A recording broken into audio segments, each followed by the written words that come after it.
dar sequência. E, primeiramente, agradecer aí a oportunidade de estar vindo falar com vocês. É muito bom estar falando com vocês.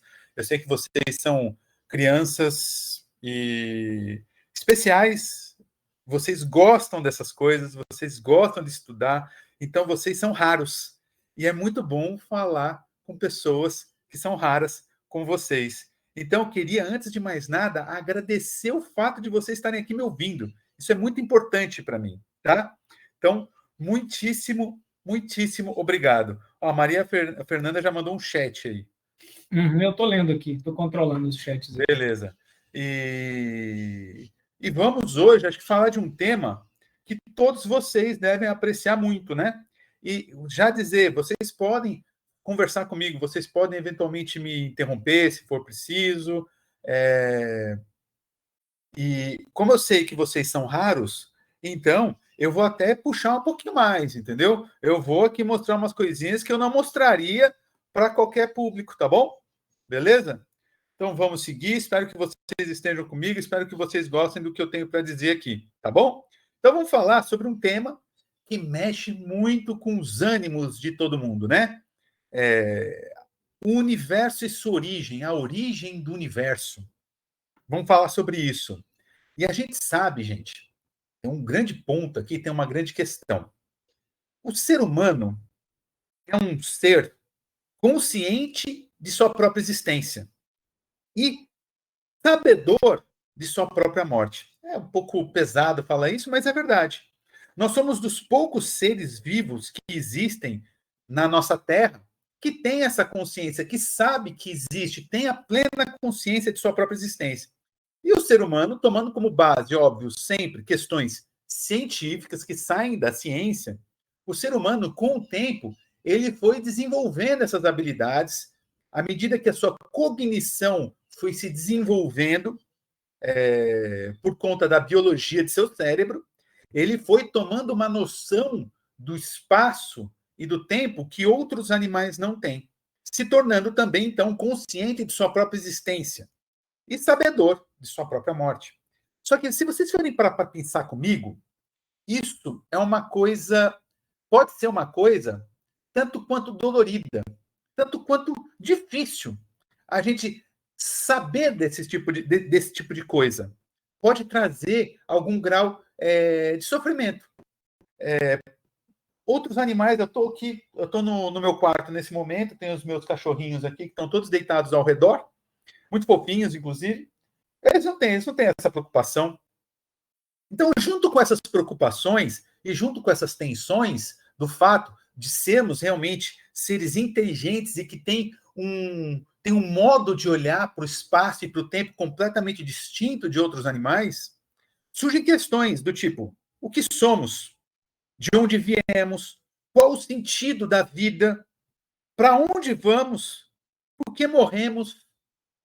Todas essas questões vêm junto com o fato dessa consciência que temos a respeito de nossa própria existência. E a gente busca respostas a tudo isso absolutamente todos os dias, desde o primeiro momento em que a gente se fez consciente de nossa própria existência. Certo? E junto a essas respostas foram criadas narrativas. E foram diversas narrativas que foram criadas. O que são narrativas? São histórias. A gente também é capaz, dada a nossa inteligência, de criar histórias. E fomos capazes de criar várias histórias. E o que eu vou mostrar aqui para vocês é o que nós temos a dizer com relação às nossas próprias origens, só que de um ponto de vista científico. Qual que é a narrativa da ciência com relação à origem do universo? E é isso que eu venho trazer para vocês. E por que agora nós temos essa imagem, né? Essa imagem aí bonita, Aristóteles, para trazer o seguinte: os gregos, de acordo com o que nós temos em matéria de ciência e pesquisa e análises feitas a respeito de civilizações passadas, os gregos foram dos primeiros a criarem uma narrativa que eu vou chamar de observacional. O que é isso? O que é uma narrativa observacional? Eles buscavam realmente explicar aquilo que eles estavam vendo. Eles tentavam entender e buscar alguma lógica aquilo que eles observavam. O que vai desde o movimento das coisas, qualquer coisa, o movimento das coisas, de objetos, ao movimento das estrelas no céu.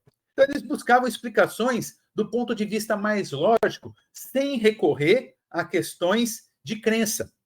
Eles, de acordo com o que a gente tem até hoje, foram dos primeiros a trazer essa visão um pouco mais científica ao meio que estava à volta deles e que está à nossa volta. E, em cima disso, foram criadas diversas noções cosmológicas, eu vou dizer, visões cosmológicas, ou seja, visões a respeito do universo. Uma das primeiras documentadas lá foi dada por Anaximandro, que, como vocês conseguem ver aqui, viveu entre 610 e 547 a.C., tá? E ele acreditava que a Terra, olha só, vocês estão vendo aqui, esse desenho aqui, de que a Terra era composta por um cilindro, que a Terra era um cilindro e de que tudo aquilo que conhecíamos sobre tudo aquilo que eles tinham e todos os pontos aos quais eles podiam atingir ficavam sob uma das faces desse cilindro. Bom, você vai dizer, nossa, você está falando aqui de Terra plana? Sim, foi uma das primeiras cosmovisões cientificistas, vamos colocar assim, que vieram à tona. Por quê? Porque é um pouco mais lógico, é aquilo que é mais observacional. Então, por isso que não se tem o que a gente não tem o que criticar nem achar estranho por parte dos gregos, porque eles se baseavam naquilo que eles estavam vendo. E aquilo que a gente vê no nosso entorno parece bem plano, parece relativamente plano, né? Não dá para dizer que não.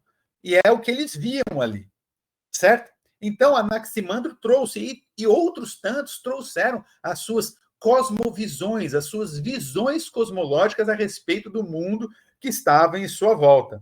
Beleza? Então, num primeiro momento, acreditavam numa Terra plana ou numa Terra cilíndrica, como foi posto aqui para o Anaximandro. Essa figurinha aqui que está aqui do lado foi uma gravura de Flammarion. Ela é bastante conhecida. Ela foi pintada ali, ela foi elaborada no século XIV e mostra, na verdade, um domo, né, como acreditavam que existiam, uma terra plana e um domo. Só que aqui um personagem indo para além deste domo e descobrindo que outras coisas para além daquilo existiam. De que, na verdade, aquilo pode ser que não fosse bem aquilo que era posto por muitos, não cientistas, mas por muitos filósofos e cientistas em determinados períodos. Certo? Então vamos lá, isso é um pouco da história, né? Isso é um pouco da história de nossa cosmovisão, beleza? Com o tempo, e muito tempo foi se passando, outras cosmovisões vieram surgindo. Os gregos mesmo, os próprios gregos, já tinham trazido à luz de que a Terra não deveria ser plana. E vocês sabem como é que isso foi feito? Como é que eles mensuraram e imaginaram que a Terra, na verdade, era uma esfera? Vocês têm alguma ideia disso, não?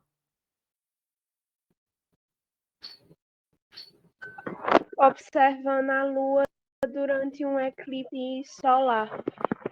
Ou lunar. Perfeito, Esther. O Aristóteles já trouxe algumas noções de que a Terra deveria ser uma esfera. E um dos pontos que ele colocava era justamente a projeção de sombra sobre um eclipse lunar.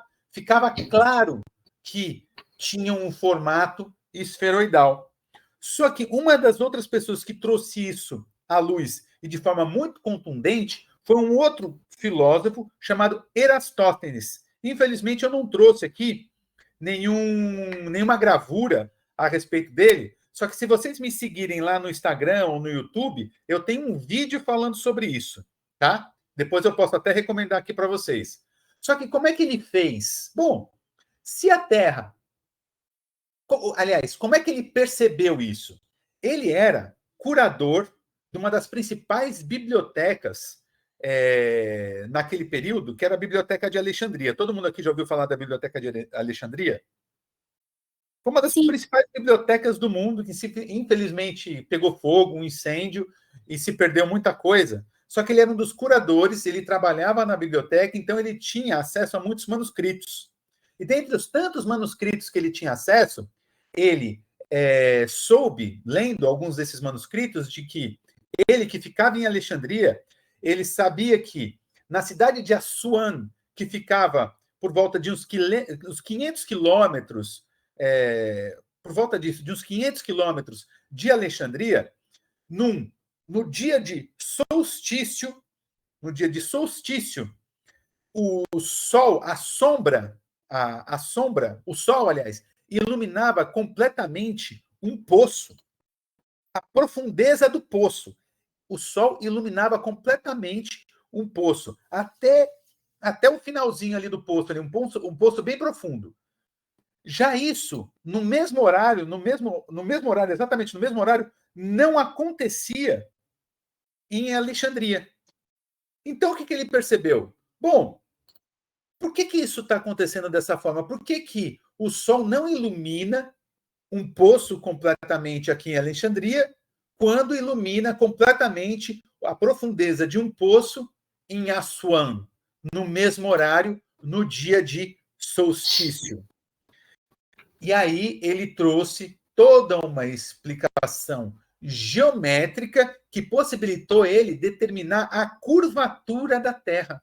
E ele conseguiu calcular com boa precisão o raio da Terra. Então, o primeiro que fez isso foi Eratóstenes. E com base nisso, nós fomos criando outros modelos cosmológicos, agora com base numa Terra não mais plana, mas sim esférica. Só que, num primeiro momento, acreditavam, e essa era uma visão aristotélica, de que a Terra era o centro do universo. Mais uma vez, a gente sabe hoje que a Terra não é o centro do universo, certo? A gente sabe, todo mundo sabe que a Terra não é o centro do universo.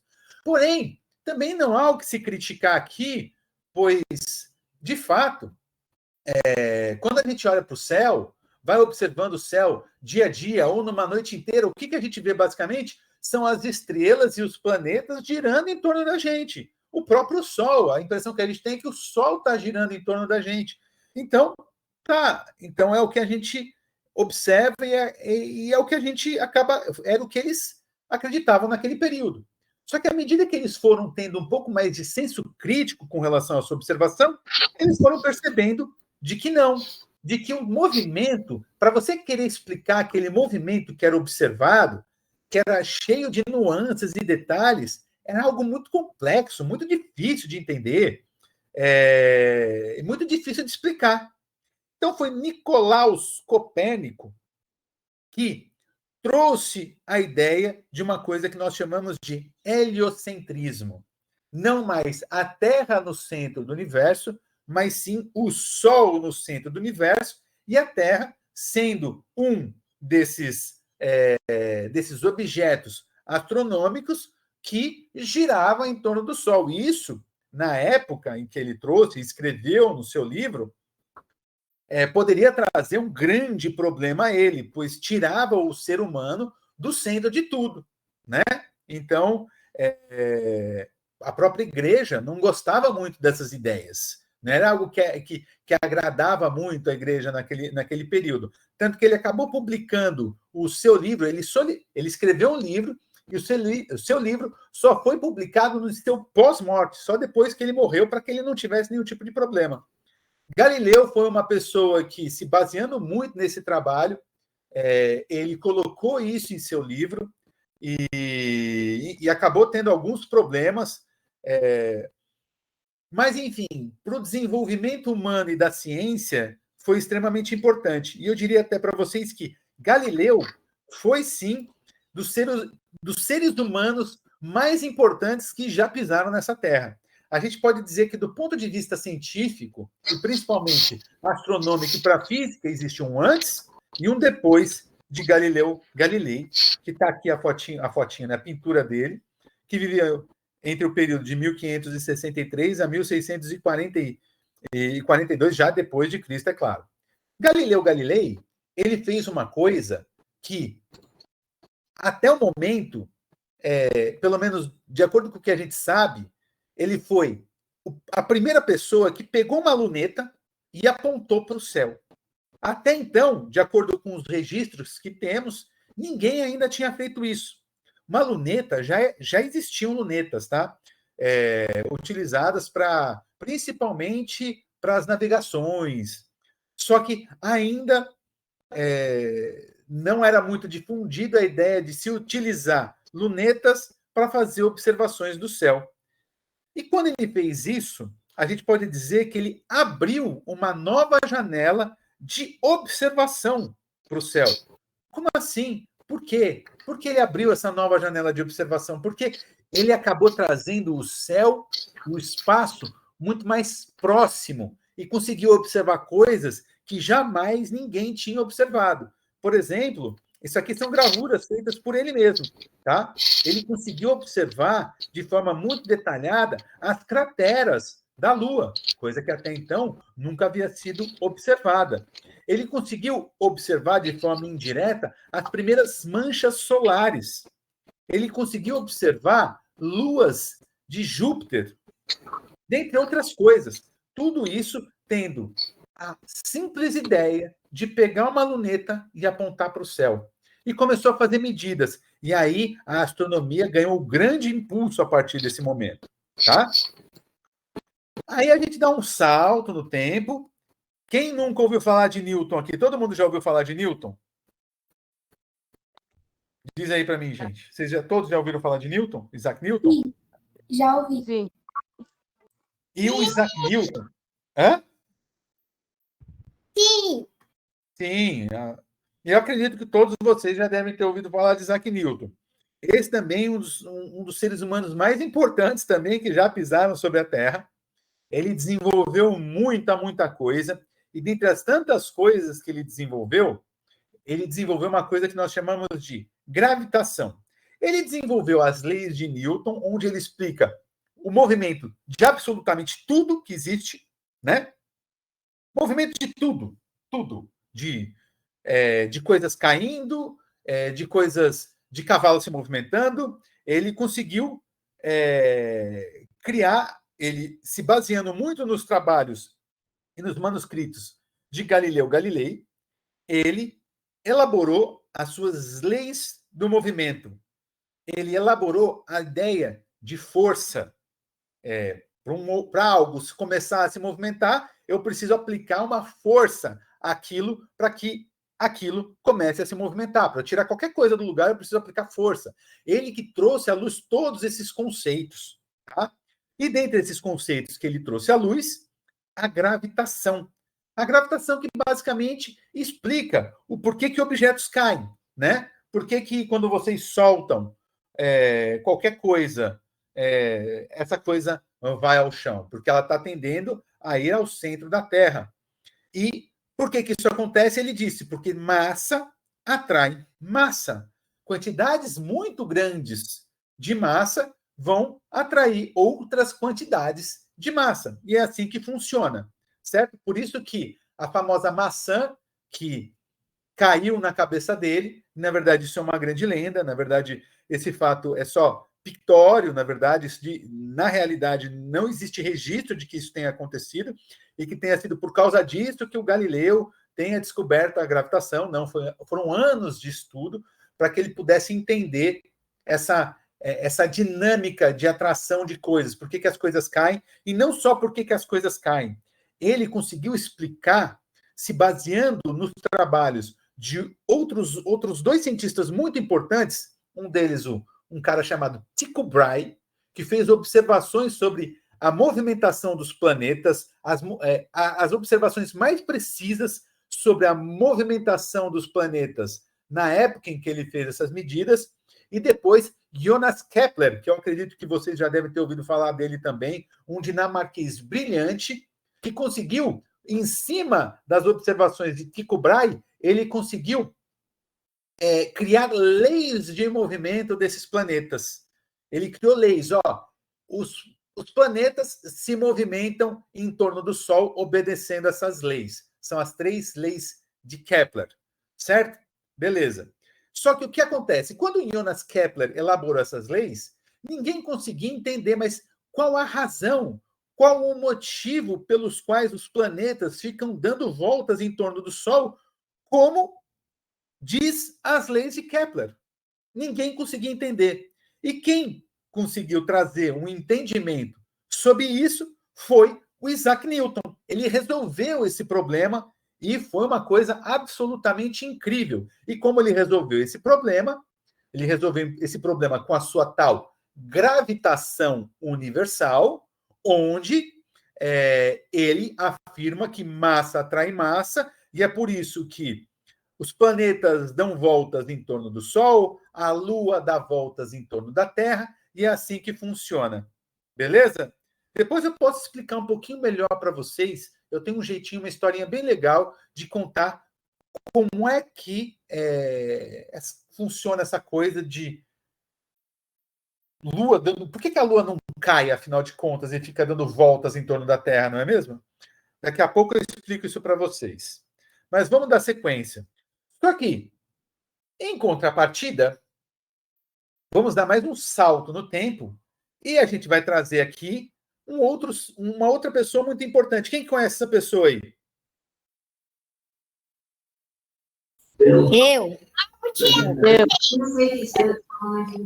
conhece. Albert Einstein. Albert Einstein, isso aí. O Albert Einstein, um dos maiores cientistas de todos os tempos. E aí, o que o Albert Einstein fez de diferente do Isaac Newton? O Isaac Newton dizia que massa atrai massa. Beleza, isso estava funcionando muito bem. Só que o Einstein, ele disse que não. Ele disse, não, massa não atrai massa. Na verdade, o que acontece é o seguinte, quantidades de massa, como a Terra, curvam uma coisa que nós chamamos de espaço e tempo à sua volta. Olha só que coisa louca, gente. Ele disse que isso é uma coisa que a gente não consegue nem imaginar, a gente não consegue nem mentalizar. Ele disse que quantidades de massa muito grandes, no Sol, curvam o espaço-tempo. Que maluquice que é essa, pelo amor de Deus? Como é que pode curvar o espaço-tempo? Pois é o que dizia a sua teoria de gravitação, que ficou conhecida como relatividade geral. Massas curvam o espaço-tempo. Então, imagina o seguinte, imagina um espaço sem nenhum planeta por perto. Imagina a gente está num ponto do espaço, da galáxia, que não tem nenhum planeta, nenhuma estrela por perto. Aí a gente diz que, nesses casos, a malha espaço-temporal, tá? Ou esse espaço, ele é totalmente plano.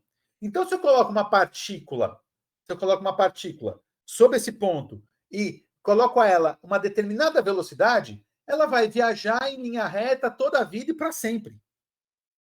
Ela vai viajar para sempre em linha reta, eternamente.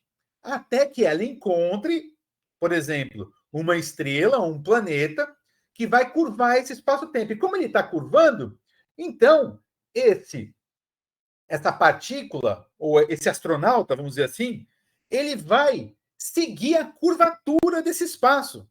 Como vocês estão vendo aqui nessa gravura. A Terra curvando o espaço aqui. Isso aqui é o que a gente chama de projeção bidimensional. Por que satélites ficam dando voltas em torno da Terra? Por que a Lua está dando volta em torno da Terra? Por que a Terra está dando volta em torno do Sol? Porque a Terra, no caso aqui, está curvando esse espaço-tempo, e aí o que a Lua faz? ela segue essa curvatura. Por isso que ela fica dando voltas em torno do céu, em torno da Terra. Mesma coisa acontece com os satélites. Os satélites, eles estão seguindo essa curvatura do espaço. Entendeu? Então, uma concepção completamente diferente da concepção do Isaac Newton. Essa que o Einstein trouxe. Beleza? Estão me entendendo? Estão entendendo o que eu estou falando, gente? Está muito complicado. Ó, eu vi aqui... entender, sim. A Maria Fernanda disse ok. Para o resto do pessoal, tá ok? Posso continuar? Tá ok. Beleza. Ok. Então, vamos continuar. Ok. E, gente, é com base nessa relatividade geral, nessa teoria de gravitação elaborada por Albert Einstein, é que a gente cria uma coisa que nós chamamos de cosmologia, uma cosmovisão muito mais sofisticada do que as anteriores, tá? Do que a gente tinha até o momento. Cria-se uma cosmovisão, uma visão para o universo completamente distinta. E a gente vai começar falando sobre isso, sobre essa cosmovisão que hoje é a que explica a origem do universo, baseado totalmente na relatividade geral de Einstein, só que, obviamente, tiveram outros cientistas que estavam envolvidos nisso. Dois desses cientistas, um deles foi Georges Lemaitre, um padre francês, e o outro, um chamado de Alexander Friedmann, um cientista alemão. E aí surge uma coisa muito interessante, que é o seguinte: dada a relatividade geral, a gente consegue pegar essas equações da relatividade geral, que são extremamente complexas, e a gente consegue fazer uma descrição de universo. Só que o Albert Einstein, ele acreditava que o universo era estático. O que isso significa? Ele acreditava que as estrelas distantes elas estavam fixas lá nos seus pontos e elas poderiam ter até alguma movimentação, só que elas estavam lá sempre mantendo a mesma distância com relação à Terra, e que não se expandiam, tipo, que o universo não se expandia, que o universo era estático, ou seja, sempre do mesmo tamanho. E mais, ele acreditava numa outra coisa. Ele não só acreditava que o universo sempre tinha o mesmo tamanho, como ele acreditava que o universo sempre havia existido. Ele não acreditava num começo. Uma coisa até difícil de pensar. O Albert Einstein acreditava que o universo sempre havia existido. Vocês conseguem imaginar uma coisa que sempre possa ter existido sem ter sido inicialmente, sem ter tido um começo ou ter sido criado? Vocês conseguem imaginar uma coisa dessa? Não. Vocês conseguem? Não. Difícil, não é? Pensa uma coisa que sempre quando a gente pensa em alguma coisa, a gente sempre pensa num começo. É porque a gente teve um começo, a gente nasceu, né? Então é difícil você pensar em uma coisa que sempre existiu. Mas era o que o Albert Einstein acreditava, que o universo era estático e sempre tinha existido. Aí essas duas pessoinhas aqui, ó, o Georges Lemaitre e o Alexander Friedmann, ele disse que não. Eles disseram que não. Que principalmente Georges Lemaitre. Georges Lemaitre, ele, por ser, inclusive, um padre, por ter um viés católico, ele tinha que pensar e compor a ideia de que o universo tinha tido um começo. Porque, a partir do momento que esse universo teve um começo, eu consigo pensar em um criador. Então, ele propôs a ideia de que o universo começava com um átomo primordial, que, por alguma razão, provavelmente divina, esse átomo primordial começava a expandir e expandir, criando um nosso universo, e está expandindo até hoje. E o Alexander Friedmann, ele acreditou tanto nessa ideia de que ele mostrou que com as próprias equações de Einstein da relatividade geral, ele conseguia provar isso, ele conseguia demonstrar isso matematicamente. Olha que incrível.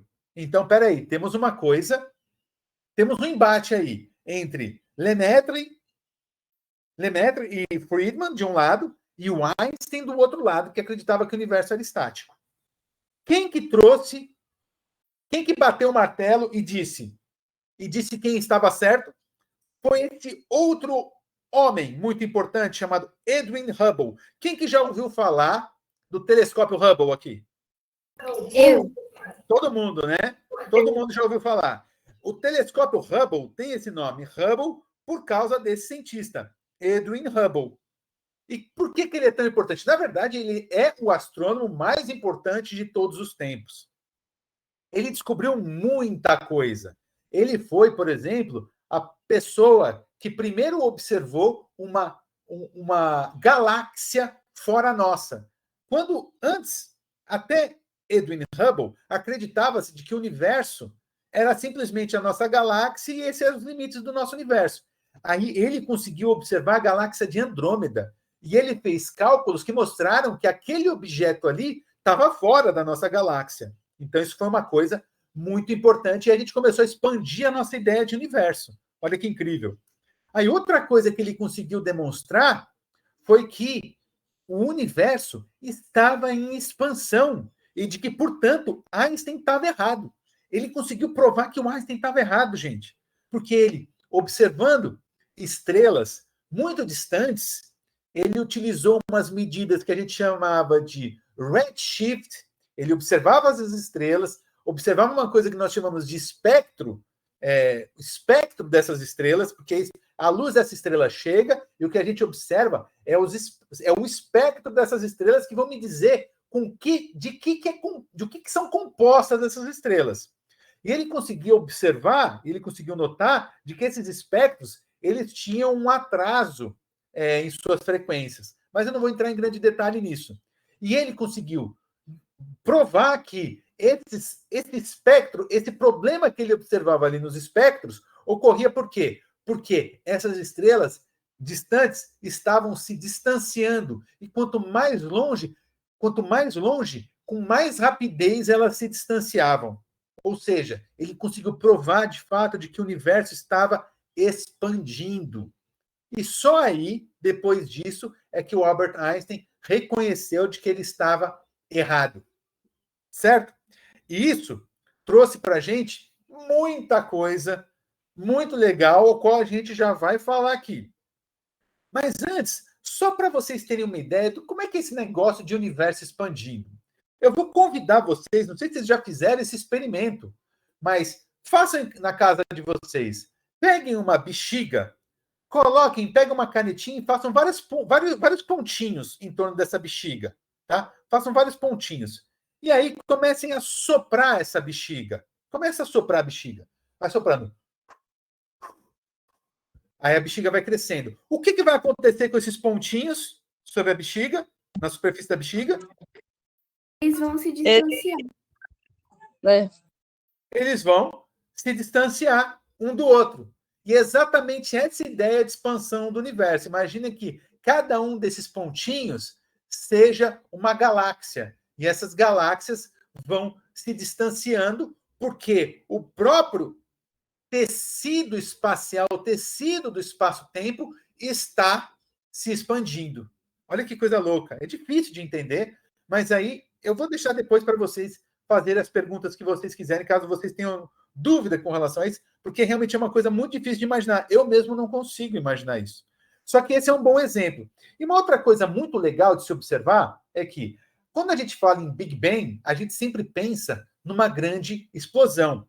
Essa é uma concepção errada, tá, pessoal? O universo não começou com uma grande explosão. Na verdade, ele começou com uma grande expansão. Nós tínhamos ali um ponto inicial que, por alguma razão que a gente ainda desconhece, começou a expandir muito rapidamente. Começou a expandir muito, muito rapidamente. Certo? E aí você pensa, se começou a expandir, ele começa a expandir de um ponto, então o universo tem um centro. Não, é uma coisa muito difícil de imaginar. Por quê? A gente tem que imaginar como se fosse, de fato, essa bexiga aqui. Tá? essa bexiga, imagina, você começa a soprar a bexiga, e começa a soprar, ela vai expandindo, expandindo, vocês têm os pontinhos sobre a bexiga, ela vai expandindo, expandindo, expandindo, só que o universo está na superfície da bexiga. Ou seja, não existe um centro. Todo o universo está sobre a superfície da bexiga. Não existe um centro, porque a parte de dentro da bexiga não pertence ao universo, é só a superfície que pertence a esse universo. Certo? Isso é uma analogia, claro. Só a superfície. Então, pega só a superfície. Agora, você consegue marcar um centro sobre a superfície da bexiga? Não consegue, você não consegue. Todos os pontos podem ser considerados como um centro. Se a gente imaginar que essa superfície a superfície dessa bexiga é esférica, todo ponto pode ser considerado como sendo um centro do universo. Então, o universo ele não tem um centro. Não tem um centro. A gente diz, mais tecnicamente, então, não temos um referencial preferencial, ou dizemos ainda que o universo ele é isotrópico e homogêneo. O que significa isso, meu Deus do céu? Basicamente quando eu digo que o universo ele é isotrópico e homogêneo, significa que ele não tem um centro, certo? E também significa que em qualquer ponto do universo que eu esteja, para qualquer lado que eu olhe, o universo distante, mas pensa no universo bem distante, eu vou ver mais ou menos sempre a mesma coisa, tá? Mas quando eu olho muito longe, muito, muito, muito, muito longe, assim, quando a gente diz escalas cosmológicas, escalas, assim, incrivelmente gigantes, tá? Então, em qualquer ponto que eu esteja do universo e para qualquer lado que eu olho neste ponto, eu vou sempre estar observando mais ou menos a mesma coisa. Tá bom? Beleza até aqui, gente? Tá muito complicado? Não. Tá beleza? Tá direitinho. Ó, eu tô dando aqui uma palestra para... Como é que é, Maria? Não está complicado. Beleza. E, ó, eu tô dando para vocês aqui uma palestra muito mais complicada que eu costumo dar, hein? Quando eu vou fazer palestra de divulgação. Então, é isso aí. Então, vamos lá. Então, vamos falar agora, dado esta introdução, vamos falar agora sobre a famosa, a incrível, a emocionante teoria do Big Bang. Certo? E a teoria do Big Bang ficou muito conhecida dessa forma, né?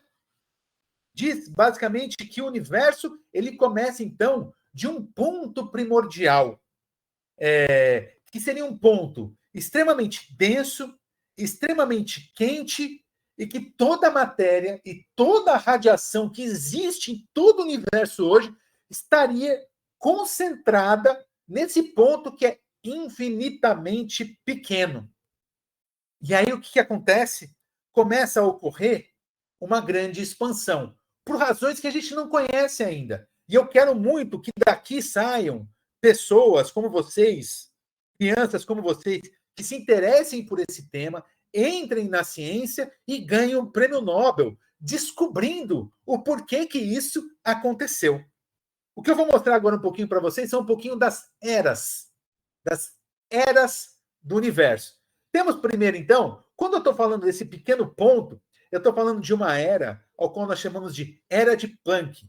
Essa Era de Planck ela é anterior a um tempo que nós chamamos de 10 na menos 43 segundos. Eu não sei se vocês têm ideia do quão pequeno isso é. Se vocês têm ideia do quão pequeno isso é, eu gostaria de dizer para vocês que eu não tenho. Mas é uma coisa muito, muito, muito, muito pequena. E nessa época, a natureza e o universo tinham essas 4 forças, que nós vamos chamar aqui de força nuclear forte, força nuclear fraca, força eletromagnética e força gravitacional. Só que elas estavam todas unificadas numa única força. E é por isso, e é justamente para entender isso, como é que essas... Daqui a pouco eu vou falar um pouquinho dessas forças fundamentais. Mas é justamente por isso que vocês já devem ter ouvido falar que hoje um dos grandes desafios da ciência é buscar uma teoria de unificação. Quem de vocês já ouviu falar disso? Da teoria de tudo, da teoria de unificação de tudo. Quem de vocês já ouviu falar disso? Eu. Já ouvi. Já ouviram, né?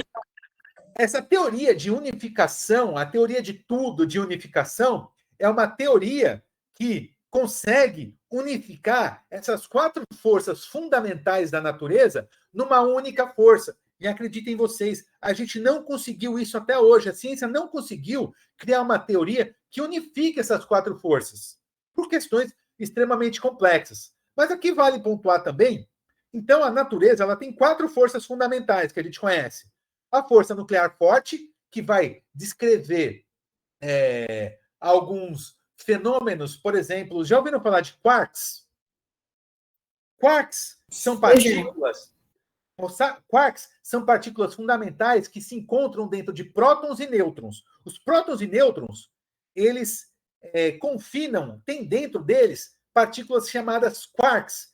E essas partículas chamadas de quarks só estão lá grudadinhas e ficam lá confinadas por conta dessa força nuclear forte. Por isso que elas ficam lá contidas, formando prótons e formando nêutrons, que compõem absolutamente tudo que a gente existe. Outra força é a força nuclear fraca. Mas o que é essa força nuclear fraca? Força nuclear fraca é a força que explica algumas reações, como, por exemplo, reação de fissão nuclear. O que é fissão nuclear? É o tipo de reação que acontece em usinas nucleares e também em algumas bombas atômicas, onde você tem um elemento tipo urânio que decai para elementos mais leves, tá? Então, essa força se chama força nuclear fraca, e ela explica, então, essas reações de fissão nuclear e também fusão nuclear. Tá bom? Beleza? Forças, então, elas explicam esses 2 efeitos, tá bom? Força de fissão, a fissão nuclear muito conhecida da gente por conta de produção de energia elétrica em usinas nucleares. Beleza? Beleza. Outra força é a força conhecidíssima de todos, que é a força eletromagnética. Por exemplo, ímãs que se atraem por conta dessa força. Existem ali elétrons se movimentando, gera um tipo de força de atração dependendo dos polos e fazem com que esses ímãs se aproximem um do outro, cheguem mais pertinho um do outro. Isso é claro, é observacional. Vocês conseguem pegar ímãs ali e perceber isso. E a famosíssima força gravitacional, interação gravitacional, que mantém a gente grudadinho aqui na Terra. Então, essas 4 forças fundamentais, e no princípio, no começo de absolutamente tudo que existia no universo, essas forças estavam unificadas. E para entender isso, a gente precisa de uma teoria de unificação, coisa que a gente não tem, e eu acredito que possa sair deste ambiente que nós estamos agora aqui, uma explicação para isso de um de vocês. Eu confio em vocês que vocês vão conseguir explicar e criar a teoria de unificação de tudo. Mas vamos lá. Então, temos esse primeiro ponto fundamental, essa era de Planck, onde toda energia, toda matéria e toda radiação estava concentrada. E aí o universo começa a se expandir por alguma ração quântica, por alguma flutuação quântica que a gente não consegue entender ainda. O universo começa a se expandir e se expandir cada vez mais, até que chega no momento em que ele se expande tanto, tanto, tanto, que a gente chama de uma era, nós chamamos essa era de era da grande inflação, onde o universo se expandiu em velocidades maiores do que a própria luz. O universo se expandiu muito. Ele saiu do tamanho de um átomo a um tamanho muito maior do que o nosso sistema solar em 1 trilionésimo de segundos. Uma coisa realmente impressionante. E se passou muito tempo, e foram muitas eras que se passaram. E aqui eu estou mostrando essa foto, e acreditem vocês, isso aqui é uma foto. Alguém sabe que foto que é essa? Aqui é uma foto, é uma imagem do universo, o qual que representa uma coisa que nós chamamos de radiação cósmica de fundo. À medida que o universo foi se expandindo, houve eras do universo onde toda a energia, toda a matéria e toda a radiação estava muito concentrada. E aí, a luz, ela não tinha espaço suficiente para se propagar. Então, a gente diz que, naquela época, o universo ele era opaco, e a gente chama, inclusive, de Dark Age. Dark Age, alguém traduz aí? Dark Age, era da escuridão, era do universo opaco. Tá? Então, Só que o universo foi se expandindo e se expandindo. Houve um período, uma época em que o universo chegou num ponto onde começou a haver espaço suficiente para que a radiação pudesse se propagar. Isso deve ter acontecido por volta de... Quando o universo tinha por volta de 380 mil anos. Mais ou menos isso. A partir desse momento, a radiação começa a encontrar espaço suficiente para se propagar. E aí, essa radiação inicial, que começou a se propagar pelo universo, ela está se propagando aqui, pelo universo, até hoje. E é por conta dessa radiação que a gente observa, que a gente chama de radiação de micro-ondas, a gente consegue observar essa radiação por aí, a gente aponta alguns telescópios específicos e consegue fazer esse mapa de temperatura do universo. Tá? Então, para diferentes cores nesse mapa, nós temos diferentes temperaturas. Tá bom? Beleza? Então, na verdade, tudo aqui é muito homogêneo. Essas diferenças de cores me representam flutuações de temperaturas muito, muito pequenininhas, tipo de 0,01 Kelvin, coisa muito pequena mesmo. Mas está aqui desenhado e mostrado, e a gente conseguiu observar essa coisa incrível, que é essa radiação cósmica de fundo. E vocês já observaram essa radiação cósmica de fundo? Eu sei que vocês são muito novos, mas os pais de vocês, pergunte aí para os seus pais, eles já com certeza já viram uma televisão de tubo. De repente vocês mesmos já viram. Mas pergunte aí para os seus pais se eles já tiveram. Algum de vocês já viram uma televisão de tubo? Já. Ah, né? E aí vocês já viram quando a televisão de tubo ela não está bem sintonizada, aí fica aparecendo aquela tela que parece umas formiguinhas andando? Vocês já viram isso? Isso é acreditam ser uma reação da radiação cósmica de fundo. Perfeitamente. Isso, esse ruído que a gente chama, esse ruído da televisão que está ali, da televisão que não está bem sintonizada, 5% aproximadamente é de contribuição da radiação cósmica de fundo. Então, quando vocês estão olhando uma TV, isso é uma coisa incrível, gente. Quando vocês estão olhando para uma televisão que está dessintonizada, não está bem sintonizada, e vocês veem essas formiguinhas, vocês, de alguma forma, estão olhando para uma informação do universo que teve origem há mais de 13 bilhões de anos atrás. Olha que incrível. Olha que incrível. Vocês estão olhando para o universo primordial quando vocês olham essa televisão desintonizada. Isso torna tudo muito mais interessante. Torna até mais interessante do que muito programa de televisão. Vocês concordam comigo? Com certeza. Com certeza, né? E aí, pessoal, o tempo foi passando, e já tínhamos espaço para a radiação se propagar à vontade, a radiação cósmica de fundo está aí. E com o tempo, a matéria e a ação, principalmente da gravidade, foi aglutinando matéria e cada vez mais matéria. E quanto mais aglutinava a matéria, foi formando as primeiras estrelas. E essas estrelas foram compondo as primeiras galáxias, e com o tempo foram surgindo os primeiros buracos negros em processos absolutamente complexos, mas extremamente instigantes e absolutamente lindos de se estudar.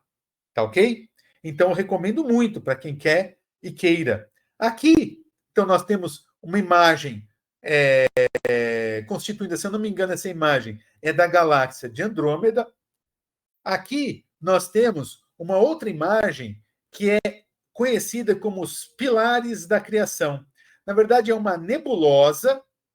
Agora, eu não vou lembrar qual a distância dessa nebulosa que existe dentro da nossa galáxia, que é um verdadeiro berçário de estrelas. Aqui nascem muitas e muitas estrelas. E como é que essas estrelas nascem? Olha aqui, ó, uma imagem do nosso Sol. como é que essas estrelas nascem, pessoal? Como é que essas estrelas nascem?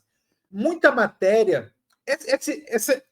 Essas localidades aqui é composta, basicamente, por muita poeira, mas muito, muito, muito hidrogênio. E a ação gravitacional faz com que esse hidrogênio ele se aglutine, vai se aproximando cada vez mais, cada vez mais. Só que aí, de repente, com muito tempo, esse hidrogênio e essa matéria se aglutinou numa quantidade tão grande, que ocorre uma coisa que é o seguinte: você tem aquela quantidade de matéria que está no centro dessa estrela, dessa nova estrela, tem uma quantidade de hidrogênio que está ali naquele centro, e você sai do centro e vai indo cada vez mais próximo à superfície. Só que por questão de efeito gravitacional, a matéria que está mais próxima à superfície, ela faz uma coisa que nós chamamos de pressão gravitacional sobre a matéria que está no centro. Só que essa pressão que ocorre sobre essa matéria, sobre esse hidrogênio que está lá mais próximo do centro da estrela, ela é tão alta que faz com que o hidrogênio, um par de hidrogênio, reaja um com o outro e se unifique, formando outros elementos químicos como hélio. A esse tipo de efeito, a esse tipo de reação, nós chamamos de fusão nuclear. E esse tipo de efeito, esse tipo de reação, de unificação, por exemplo, de dois átomos de hidrogênio, gerando hélio, libera muita energia em forma de radiação. E é por isso que uma estrela como o Sol brilha. Na verdade, estão ocorrendo reações do tipo fusão nuclear lá no centro da estrela, que ocorre por conta de uma pressão gravitacional muito grande. E aí tudo fica equilibradinho, porque nós temos uma pressão gravitacional muito grande, e em contrapartida, uma reação de fusão nuclear ali no centro, que gera um outro tipo de pressão, que a gente chama de pressão de radiação, que mantém a estrela estável ali, como está o nosso Sol, e brilhando muita radiação para a gente. Certo? Está aqui, ó, mais uma figurinha explicando um pouquinho mais disso, certo? E aqui explicando um pouquinho disso tudo que eu falei para vocês. O Alex está aí? Estou aqui, professor. Me fala quando que eu tenho que acabar, senão eu vou para sempre. Eu adoro falar disso. Eu acho que você pode seguir nessa velocidade. O pessoal está acompanhando aí? Acompanhando? Me dá um horário bom assim para eu abrir para perguntas para o pessoal. Mais uns 15 minutos, talvez? O que você acha? 15 minutos, está ótimo. Vamos lá, Tá então. Mais 15 minutinhos aqui. Estão gostando, pessoal? Muito, eu adoro esse assunto. Ótimo, maravilha. Ó, como eu falei para vocês, eu estou falando aqui as coisas. Eu tô adorando. Que bom, Maria. Que bom, fico feliz. Eu estou trazendo aqui a coisa para vocês num nível diferente. Eu estou trazendo coisas mais complicadas aqui para vocês, porque o Alex me disse que eu podia trazer coisa complicada aqui para vocês, né, Alex? Justamente. Então, estou trazendo coisinhas um pouquinho mais complicadas. E aqui a gente estava falando do Sol. Como vocês sabem, já devem saber, o Sol é uma estrela muito pequena. Vocês sabiam disso? Acho que sim, né? É uma estrela de quinta grandeza. É uma estrela muito, muito pequenininha. E como tudo que acontece no universo, tem um princípio, um correr dos fatos e um fim. Tem um princípio, um meio e um fim. Tudo que existe no universo tem um princípio, um meio e um fim. E não seria diferente com estrelas. E por que isso acontece com estrelas? Bom, por mais que uma estrela como o Sol tenha muito, muito hidrogênio, como eu falei para vocês, esse hidrogênio ele vai fundindo, formando hélio. Quando acabar o hidrogênio no núcleo da estrela, o hélio vai fundir em outros elementos químicos, como carbono. E por aí vai.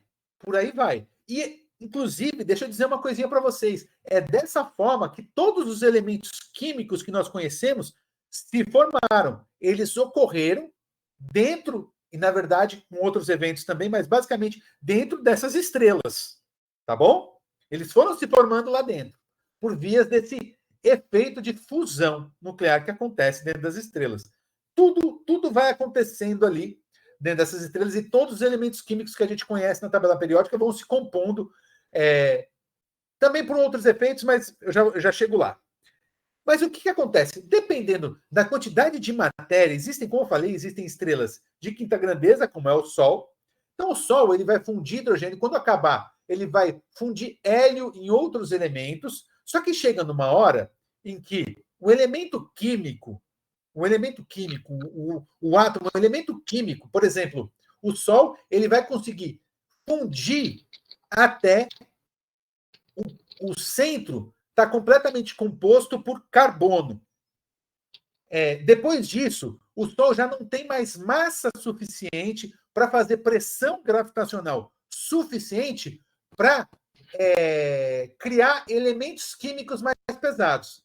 Quando isso acontecer, acabar o combustível do Sol, o Sol ele vai parar de gerar radiação, o centro do Sol vai parar de gerar radiação, vai parar de acontecer fusão nuclear, então vai se cessar isso que eu chamei de pressão de radiação, e aí a pressão gravitacional vai prevalecer. E aí o Sol vai implodir. No caso do Sol, ele vai implodir numa anã branca, que está aqui, ó, exemplificado aqui, ó. Uma estrela, temos uma protoestrela, aí se forma numa estrela como um Sol, aí com o tempo, quando o centro do Sol tiver muito carbono, ele vai se transformar numa gigante vermelha. Quando já tiver só carbono lá no núcleo, já não vai haver mais como a pressão a pressão de radiação já não vai mais segurar a pressão gravitacional, essa estrela vai implodir e vai formar uma anã branca no final. Só que dependendo da massa, coisas diferentes podem acontecer. Como, por exemplo, aqui, ó, vamos pegar um outro exemplo aqui, ó, de uma estrela que tem muito mais massa que o Sol. Tipo estrelas com de 5 a 10 vezes a massa do Sol, tá? O que vai acontecer? O processo, o correr de vida dela vai ser completamente diferente. Então, aqui nós temos uma estrela azul supergigante, temos primeiro uma protoestrela, vai se formar uma estrela azul supergigante. As reações que acontecem no centro dessa estrela são essencialmente as mesmas, só que elas conseguem fundir elementos mais pesados, como, por exemplo, o ferro. Aí ela vai virar uma gigante vermelha e vai chegar uma hora que ela não vai conseguir mais fundir elemento nenhum, a pressão gravitacional vai prevalecer diante da pressão de radiação, a estrela vai implodir e, no fim das contas, nós teremos um outro tipo de estrela que vamos ser um remanescente dessa estrela, que é uma estrela de nêutron. E por aí vai. E tem algumas estrelas que têm tanta massa que o fim da vida delas é em um buraco negro, os famosíssimos buracos negros, tão lindos e maravilhosos, e que eu estudo tanto. Essa é a minha matéria de estudo principal, eu estudo muito buracos negros. E é isso, pessoal. Aqui eu entro numa outra parte da apresentação, onde eu começaria a falar sobre ondas gravitacionais. Só que eu vou deixar para uma próxima apresentação, tá bom? Então, você está por aqui. Vamos marcar uma outra apresentação, onde eu só vou falar de ondas gravitacionais, que eu adoro falar de ondas gravitacionais. Então, agora, eu quero interagir um pouco com vocês. E eu quero que vocês me façam perguntas. Pode ser? Vamos abrir para as perguntas? Bora. Pessoal, quem quiser fazer pergunta, levanta a mão. Eu vou passar aqui para o próximo, quem for a pessoa e tal. E aí, por favor, liga a câmera se for fazer pergunta. Sem vergonha, hein, pessoal? Pergunta aí, qualquer coisa.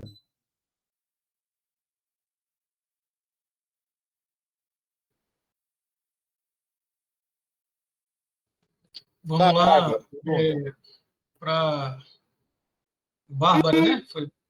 Sim. Você poderia falar mais um pouquinho sobre buracos negros? Posso falar um pouquinho mais sobre buracos negros, sim. Esse é um tema sempre que deixa a gente bastante instigado. Então, existem vários tipos de buracos negros, tá? Existem vários tipos. Existem buracos negros estelares. São buracos negros estelares. São aqueles buracos negros que surgem como o resultado da evolução estelar, como esse aqui que está aparecendo aqui, tá? Isso aqui é um buraco negro estelar. Buracos negros estelares, eles têm algumas dezenas de vezes a massa do Sol. A questão é que eles têm algumas dezenas de vezes a massa do Sol concentrada num horizonte de eventos de 10 quilômetros, por aí, um pouco menos, 9 quilômetros. Imagina 10 vezes a quantidade de matéria do Sol concentrada numa esfera menor que 10 quilômetros, muito menor que a Terra. É impressionante, né? É impressionante. Então, esse é o tipo de buraco negro que nós chamamos de buracos negros estelares. Existem outros tipos de buracos negros, como, por exemplo, buracos negros intermediários, que têm algumas centenas de vezes a massa do Sol, e os buracos negros hipermassivos, que é aqueles que ficam no centro das galáxias, como, por exemplo, o Sagitário A estrela, que fica no centro da nossa Via Láctea. Esse tem algumas centenas de milhões de vezes a massa do Sol. Ainda é um mistério, ainda a gente não sabe, não tem uma precisão, não sabe dizer exatamente como se formaram esses buracos negros tão gigantes, tá? Mas tem outras coisas muito interessantes no buraco negro. Quem aqui de vocês já assistiu o filme Interestelar? Algum de vocês já assistiu? Eu já assisti. É meu filme favorito. Sim. Então, olha só. Quem não assistiu, eu recomendo fortemente que assista o filme Interestelar. Porque, para quem assistiu o filme Interestelar, sabe que o Cooper, que era o comandante lá da nave, uma das coisas que ele fez foi chegar num planeta chamado Planeta Miller, que ficava muito próximo ao buraco negro Gargantua. E o que aconteceu com eles quando eles chegaram perto do planeta Miller? Quando eles chegaram no planeta Miller, que ficava muito próximo do buraco negro Gargantua. 1 hora para eles lá, olha que coisa estranha, pessoal, olha que coisa bizarra. 1 hora no relógio deles, eles contavam 1 hora no relógio deles, equivalia a 7 anos na Terra. 1 hora no relógio deles, no planeta Miller, equivalia a 7 anos na Terra. Mas como é que pode uma coisa dessa? É uma coisa absolutamente estranha. E é mesmo, é uma coisa muito estranha, só que a gente só vai conseguir entender isso quando a gente começa a estudar a relatividade geral de Einstein, tá? É só quando a gente realmente consegue compreender. O que eu posso dizer para vocês que o que acontece é o seguinte: a gravidade próxima ao buraco negro Gargantua é muito alta, muito alta, tá? E quanto maior for a gravidade numa determinada região, mais lentamente o tempo passa, entendeu? Quanto maior a gravidade, mais lentamente o tempo passa. Deixa eu dar um oizinho aqui para minha esposa. Minha esposa aqui me dá um beijinho. Bom, né? Carinhozinho, né? Então, entenderam isso, pessoal? Quanto maior a gravidade, mais lentamente o tempo passa. É por isso que o Cooper e os tripulantes da nave do Cooper, quando chegaram no planeta Miller, o reloginho deles, o tempo deles passou muito mais lentamente. Não sei se vocês lembram. Para quem assistiu o filme, quando eles voltaram, eles ficaram 2 horas e meia no planeta Miller. Quando eles voltaram para a nave, o cientista que tinha ficado na nave-mãe, distante ali, ele tinha envelhecido muito, enquanto o Cooper e os outros componentes lá daquela nave só tinham envelhecido 2-3 horas. Tem mais uma pergunta aí. Professor, essa é minha. Vou falar. Nesse sentido, nesse sentido aí do buraco negro que o senhor estava explicando, eu sempre fiquei curioso para saber se um buraco negro atrai todo que é tipo de coisa que está próximo dele, né? Como é que a gente consegue saber a localização desse buraco negro?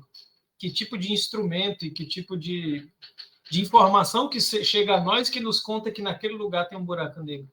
Então, isso é uma excelente pergunta, Alex. É uma excelente pergunta. Bom, se o buraco negro atrai tudo para dentro dele, para o horizonte de eventos dele, inclusive luz, como é que eu consigo observar esse buraco negro? Vamos lá. Existem 2 pontos aqui que são muito interessantes.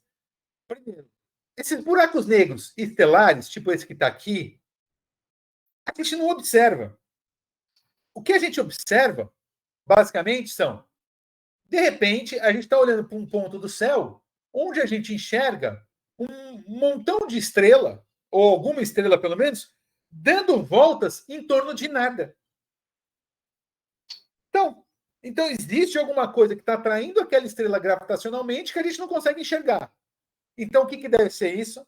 É um buraco negro.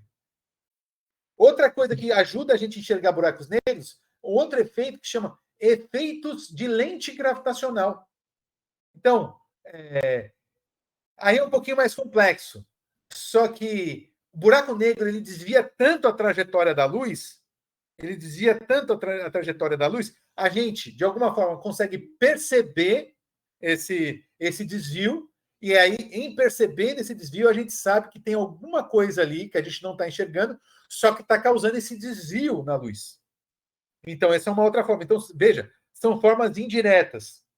Como é que a gente conseguiu observar os Sagitários, a estrela, e um outro buraco negro numa galáxia distante? Bom, aí foi um processo diferente. Porque o que acontece? Esses buracos negros são muito ativos. O A Sagitário estrela menos. Só que eles são buracos negros muito, muito gigantes. E, assim como acontecia lá em Interestelar, tem muita matéria em torno deles. E essa matéria que está em torno desses buracos negros, elas estão a uma velocidade muito alta, próxima à velocidade da luz. Então, essa poeira e toda essa matéria que está no entorno, pelo fato de estar numa velocidade muito alta, ela vai emitir uma radiação. Como essa matéria ainda não entrou para dentro do buraco negro, a gente consegue enxergar a radiação emitida por essa matéria que está próximo, porém fora do buraco negro. Entendeu? E é isso que a gente acaba conseguindo enxergar. No caso do A Sagitário estrela e também num outro buraco negro que agora eu me esqueci o nome, mas que fica numa outra galáxia distante aí, que tem alguns bilhões de vezes a massa do Sol. Esclareci, Alex? Perfeito. Excelente, professor. Excelente explicação.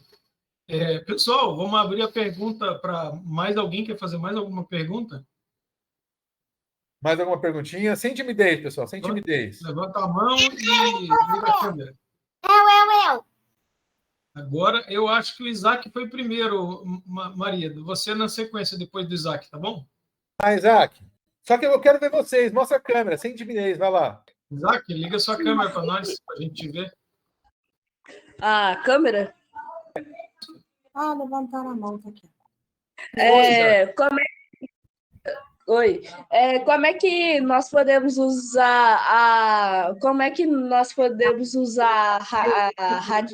radiação de fundo para, por exemplo, você falou que com ela é possível descobrir que o universo foi criado há mais de 13 milhões de anos atrás. Mas como é que é possível descobrir isso com base na radiação?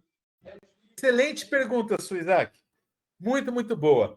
E aí está uma coisa muito legal que a gente pode dizer, no mínimo, é o seguinte: existe uma coisa que nós chamamos de modelo cosmológico padrão, que é a teoria do Big Bang, tá? Como é que a gente sabe que com essa teoria, nós estamos no caminho certo? Como é que a gente sabe que nós estamos no caminho certo? Porque com essa teoria nós conseguimos fazer várias previsões. Quais previsões que nós conseguimos fazer? Por exemplo, com essa teoria, antes da gente conseguir observar, tá? Com essa teoria, a gente conseguiu fazer uma ótima previsão a respeito da abundância de elementos químicos como hidrogênio. E a gente conseguiu depois, então a teoria dizia, antes da gente observar, a teoria dizia, olha, a gente deve ter uma quantidade de próximo a 80% de tudo que existe no universo é composto de hidrogênio. É o que diz a teoria.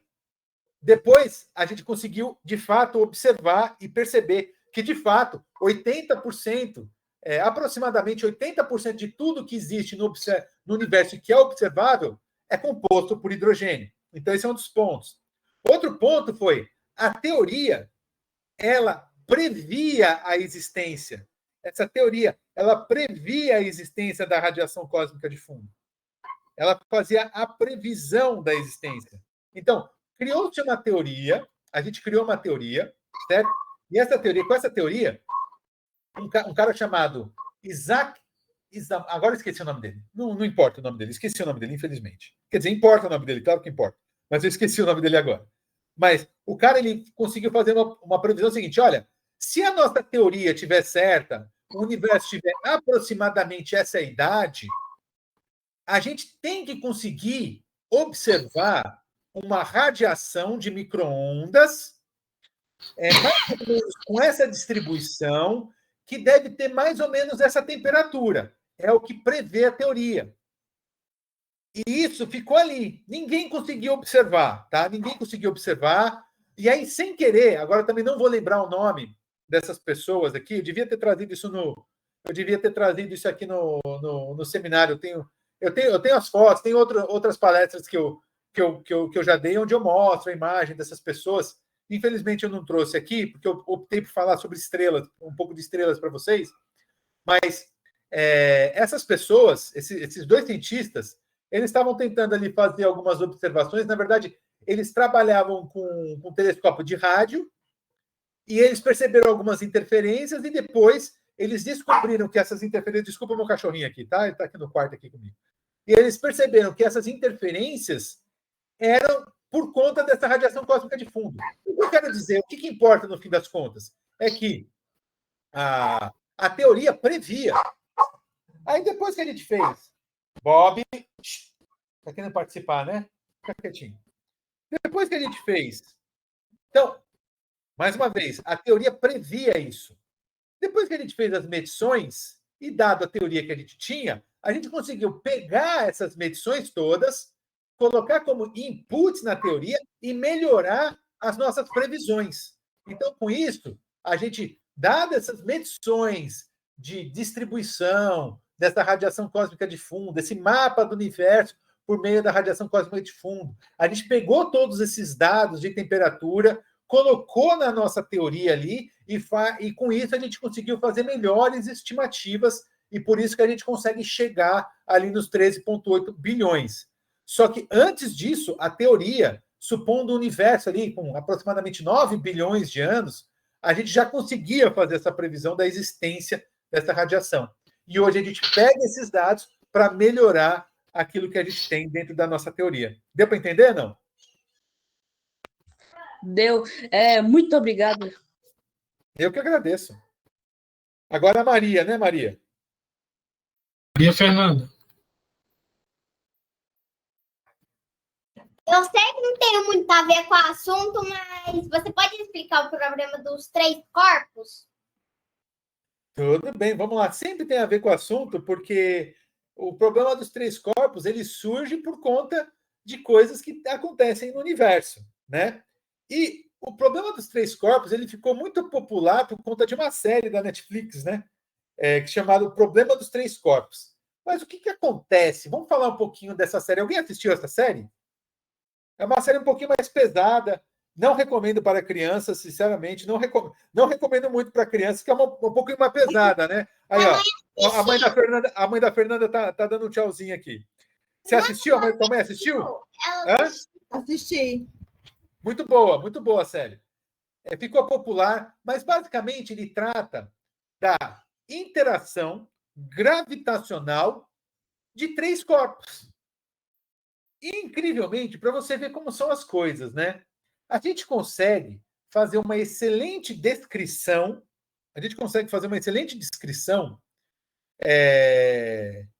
de dois corpos interagindo gravitacionalmente. A gente consegue resolver isso fazendo continhas ali com lápis, caneta e papel ali, a gente consegue fazer uma boa descrição e chegar em bons resultados. Agora, quando são três corpos interagindo gravitacionalmente, certo, Bob? A gente não consegue.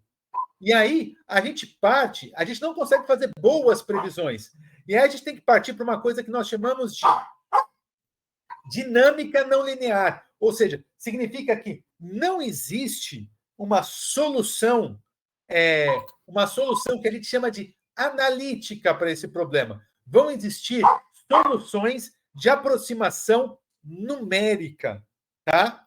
Então, são três corpos interagindo gravitacionalmente, só que o que vai acontecer com esses três corpos nessa interação toda é absolutamente imprevisível para si. Não, hoje menos, mas é muito imprevisível. Vai depender muito de uma coisa que nós chamamos de condições iniciais, de como esse sistema se formou, e dependendo de como esse sistema se formou, é que a gente consegue fazer alguma previsão sobre como é que vai ser a dinâmica de movimentação desses três corpos. E é um sistema completamente instável. Pode acontecer de um desses corpos ser simplesmente expulso.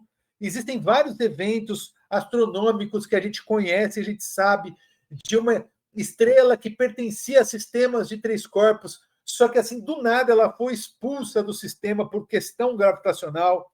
Então, é um problema muito complexo. Foi descoberto por Isaac Newton e ele não conseguiu resolver esse problema, e até hoje a gente não tem uma solução analítica a esse problema.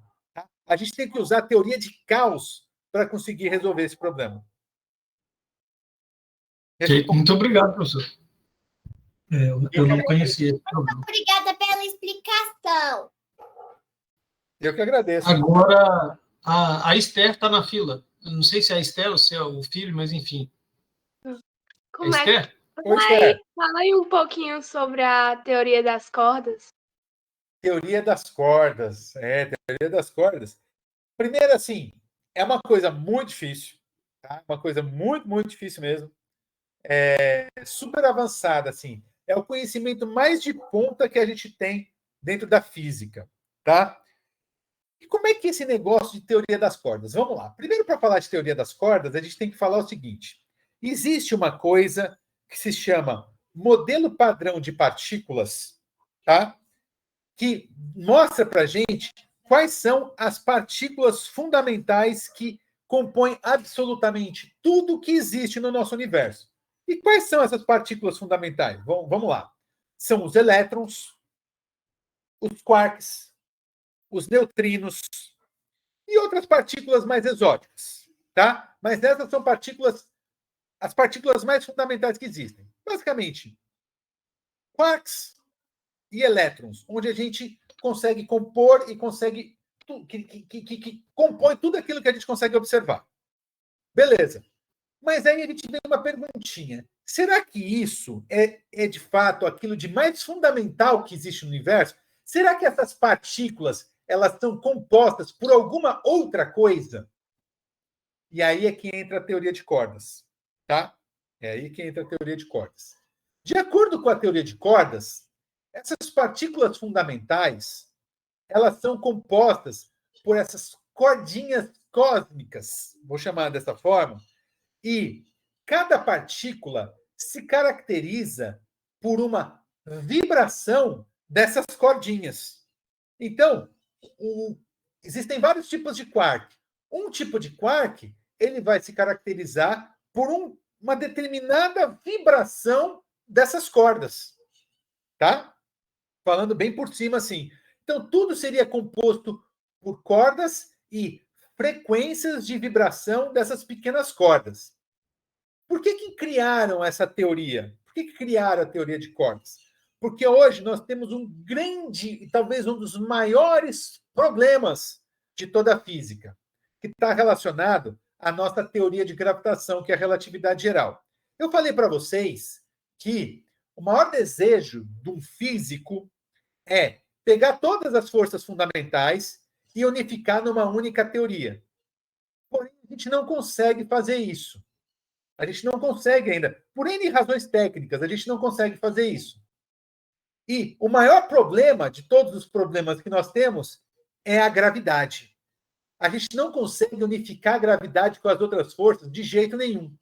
E a teoria de cordas, uma das razões para existir ela é justamente para a gente conseguir elaborar uma teoria que seja capaz de unificar a interação gravitacional com as outras 3 interações fundamentais da natureza.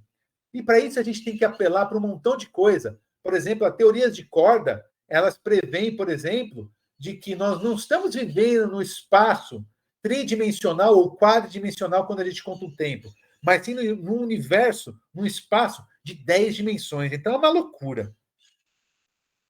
Tá bom? Tá certo, obrigada pela explicação. Deu para entender. Deu para entender. Que bom. Eu que agradeço. Pessoal, mais alguém tem alguma pergunta?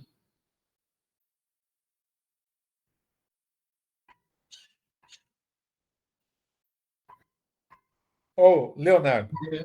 Leonardo Policarpo. Vamos lá, Leonardo. Liga sua câmera para nós e seu microfone. Ele apareceu. Eu gostaria de saber sobre pulsares e magnetários, que eu sempre fui interessado com isso. Você poderia explicar? Com certeza, pulsares e magnetários. Vamos lá, vou começar falando então de pulsares. O que são pulsares? Pulsares são estrelas de nêutrons. Olha aqui, ó. Uma estrela de nêutron. Uma estrela de nêutron é um remanescente de uma estrela como essa aqui, uma gigante azul.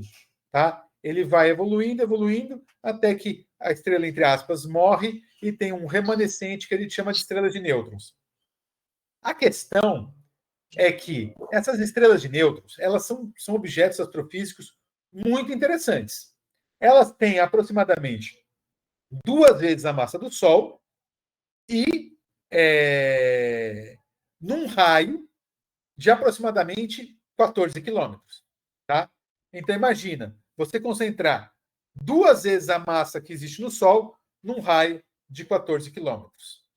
É uma estrela muito densa. Numa colherzinha de chá dessa estrela, vão existir trilhões e trilhões de quilogramas. Tá? Numa colherzinha de chá. Vai existir... Você vê como é denso o negócio, é muito, muito denso. E não só as estrelas de nêutrons são muito densas, como a maioria delas, elas giram muito rápido. Tá? Elas giram muito, muito, muito rapidamente. Beleza? E elas têm um campo magnético, costumam ter um campo magnético muito forte, muito alto o campo magnético dessas estrelas, tá? A questão é que elas giram muito rápido, com um campo magnético muito forte mesmo, tão forte que elas emitem um tipo de radiação que a gente chama de radiação síncrontron, tá? Mas eu não vou entrar nesse detalhe. Então, elas emitem um campo magnético muito forte. A gente sabe, vocês sabem que a Terra tem um campo magnético, não sabem? Vocês sabem que o campo magnético, os polos sul e norte do campo magnético da Terra está um pouco desviado do eixo de rotação da Terra. Não acontece isso?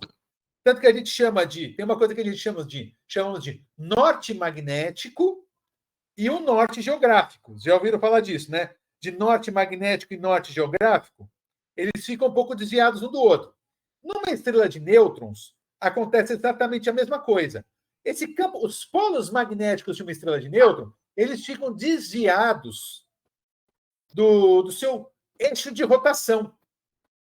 Então, quando essa luz, esse campo magnético, ele está virado para a gente é como se fosse um pisca-pisca, porque ele está rodando. Então, é como se fosse um pisca-pisca. Fica ali piscando. Fica piscando. A primeira pessoa a observar um pulsar, que depois ficou conhecido, foi uma astrônoma chamada Jocelyn Bell. Só para vocês terem ideia. O negócio era tão coerente, tipo, é um sinal tão coerente, é um sinal tão incrível, que ela achou inicialmente que esse sinal estava sendo emitido por uma civilização inteligente numa galáxia distante. Ela achou que fosse ET.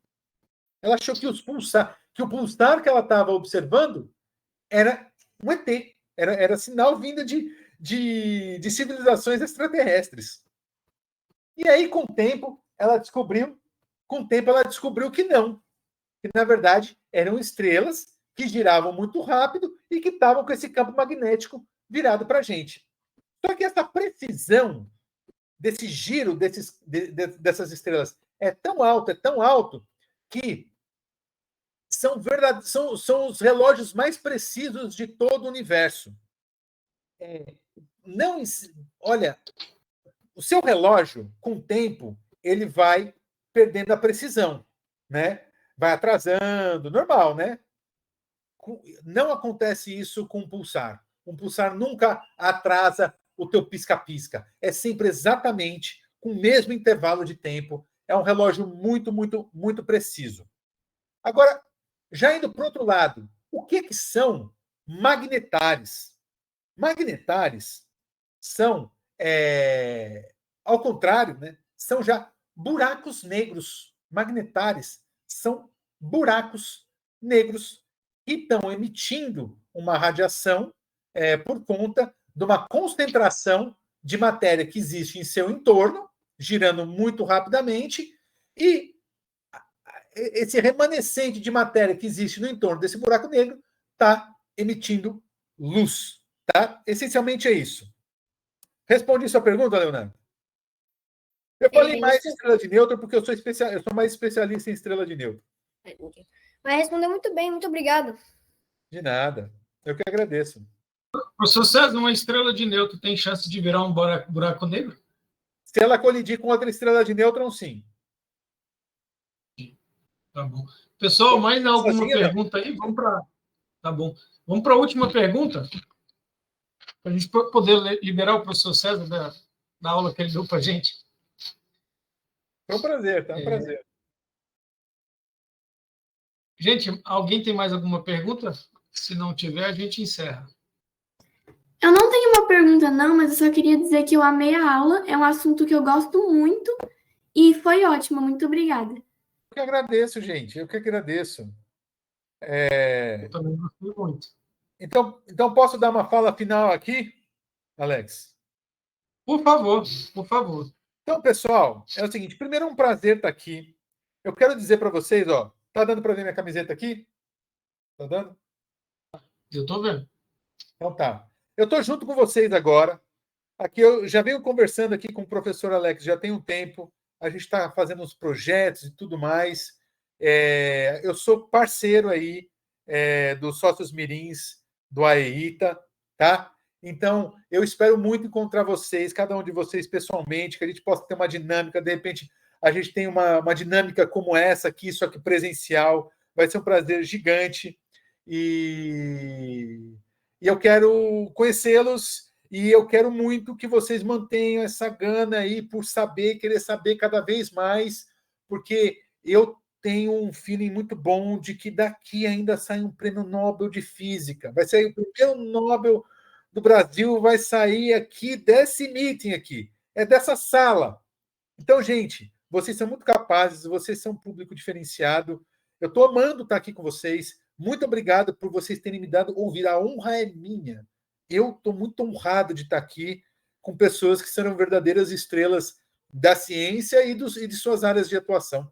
Tá? Muito obrigado mesmo por ter dado ouvidos aqui a um professor de física do ITA. Tá bom?